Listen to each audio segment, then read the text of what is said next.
मोशु महाराज, मेरा प्रश्न ये है कि मेरे स्कूल में कई नॉन जैन लड़के रहते हैं, वो अपने लंच में नॉन वेज खाना लाते हैं और कई जैन लड़के उसको खाते हैं।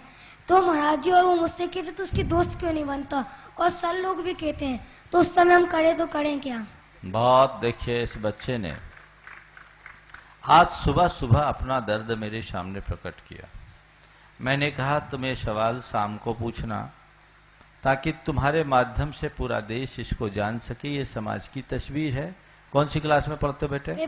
फिफ्थ क्लास में ये बच्चा पढ़ता है, और ये कह रहा है कि मेरे स्कूल में पढ़ने वाले नॉन जैन बच्चे अपने लंच बॉक्स में नॉन वेज लाते हैं, और उसके नॉन वेज को जैन बच्चे खा रहे हैं।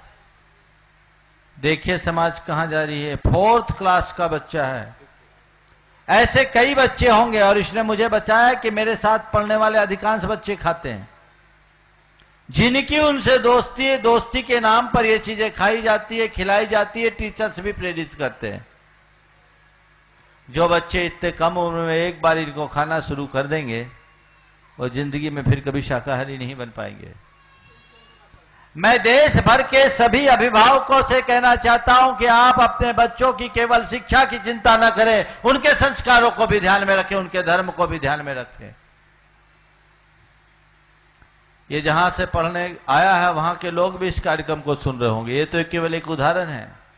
आप जाइए, इंक्वायरी कीजिए अपने स्कूल्स में, जहां आप बच्चे को भेजते वहां कहिए, अपने बच्चों को भी कहिए कि जो बच्चे नॉन वेज लेकर के आते हैं उनके साथ अपना टिफिन शेयर ना करें, और साथ ही ऐसे स्कूलों में आप अपने बच्चों को दाखिल करें जहां नॉन वेज पर प्रतिबंध हो, वहां के टिफिन में नॉन वेज ना आता हो। आप ये देखते हैं कि स्कूल का स्टैंडर्ड कैसा है, आप ये नहीं देखते कि स्कूल में संस्कार कैसे हैं। आप चाहते हैं अपने बच्चे को मांस खिलाना, आप चाहते हैं बच्चे को अंडा खिलाना, आप चाहते हैं अपने बच्चे का धर्म भी नष्ट करना। जो बच्चे इस उम्र में ऐसे पद भ्रमित हो जाएंगे, पद भ्रष्ट होंगे, उनका भविष्य में क्या होगा? यह बहुत गंभीर चिंता का विषय है। इसलिए जैन लोगों को और सभी अहिंसक शाकाहारी लोगों को इस बात के लिए जागरूक होना चाहिए। आज भी ऐसे बहुत सारे विद्यालय हैं जहां नॉन वेज की बात तो जानने दीजिए, जमीकंद भी नहीं दिया जाता। हजारीबाग में एक नमन विद्या मंदिर है, रिंकू गंगवाल उसे संचालित करता है। बहुत 5 स्टार स्कूल है, बहुत अच्छा पैकेज है, लॉजिंग बोर्डिंग की पूरी सुविधा है, 1 लाख रुपए से ऊपर की उसकी फीस है। लेकिन उनके यहां ग्रीन वेजिटेबल के अलावा और कुछ अलाउड ही नहीं है। अगर बच्चे अपना लेकर आए तो, और वहां इस विद्यालय में मिले तो ग्रीन वेजिटेबल मिलेगा, बाकी और कुछ नहीं। और वो स्कूल बहुत अच्छे तरीके से चल रहा है। लोग पैरवी करा करके उस विद्यालय में बच्चों को दाखिल कराते हैं। गुणवत्ता युक्त शिक्षा के साथ संस्कारों और सरोकारों का जहां ध्यान रहे, वहीं आप अपने बच्चों को एडमिशन कराइए। जिस जगह बच्चों के साथ ऐसी स्थितियां बनती है, आप अगर अपने बच्चों का भविष्य उज्जवल बनाए रखना चाहते हैं और अपने घर में जैन धर्म की ज्योति को जलता हुआ देखना चाहते हैं, तो बिल्कुल अगले सत्र से उस स्कूल से अपने बच्चों को निकाल लीजिए। नहीं तो आपका बेटा जैन केवल नाम का रहेगा, उसके भीतर जैनत्व तो नहीं बचेगा। बहुत गंभीरता से सोचना चाहिए। आजकल सब प्रकार संगति गलत होने से संस्कार बिगड़ जाते हैं। इस छोटे से अबोध बच्चे के मन में क्या बीतती होगी? ये तो इसके माँ बाप के संस्कार हैं। मैं इसकी माँ को धन्यवाद दूंगा जो अपने बच्चे को ऐसा संस्कार दिया कि अभी तक वो भटक नहीं सका।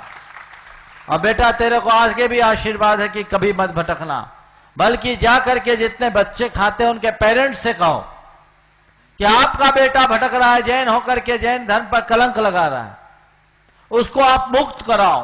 तुम्हारे जब उनके पेरेंट्स को पता लगेगा, तब उनको समझ में आएगा कि हमने कहां गलतियां की, और बदलाव आएगा।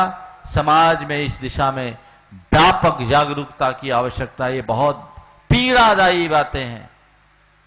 हम कहां जा रहे हैं? कहां हम रात्रि भोजन के त्याग की बात करते हैं, आलू आदि जमीकंद के त्याग की बात करते हैं, और ये कहां नॉन वेज, और वो भी इतने अबोध बच्चों के साथ। कहां जाएगी समाज? आने वाली पीढ़ियों का क्या होगा? समाज के संभ्रांत वर्ग में सबसे ज्यादा बीमारी है। उनको सोचना चाहिए और समाज को ऐसे विद्यालयों की स्थापना करनी चाहिए तथा ऐसे विद्यालयों को प्रोत्साहित करना चाहिए जो हमारे अहिंसा, शाकाहार जैसे मूल्यों को प्रोत्साहित करते हों, अन्यथा सब गड़बड़ा जाएगा। आज बेनाला जी ने बोला कि हमारे बहुत सारे बच्चे आजकल ऐसे स्कूलों में जाने लगे हैं जहां बिल्कुल विरुद्ध सभ्यता वाले लोग जीते आते हैं, उनके बच्चे आते एक दूसरे से घुल मिल जाते हैं और गड़बड़ हो जाता है, लव जिहाद जैसे दुष्परिणाम सामने आते हैं। पहले से बचिए। कहां हमारे बच्चे को रखना है इसका ध्यान रखिए, नहीं तो ये बहुत बुरा वक्त आने वाला है। मुझे तो सुनकर के रोंगटे खड़े होते हैं। ये अच्छी बात नहीं है। बहुत अच्छी बात पर तुमने ध्यान दिलाया है। इसको एक अभियान बनाओ, छोटे हो पर एक अच्छा कार्य करो। और मैं पूरे तुम्हारे साथ जो आज विपिन तुमसे कहता हूं, अशोकनगर समाज में जागरूकता लाओ और जिस विद्यालय में ये बच्चा पढ़ता है उसके मैनेजमेंट से भी बात करो कि इस तरह का कार्य करना कतई उचित नहीं है। बैन करो नॉनवेज पर, नहीं तो हम सब जैन बच्चे वहां से निकाल लेंगे।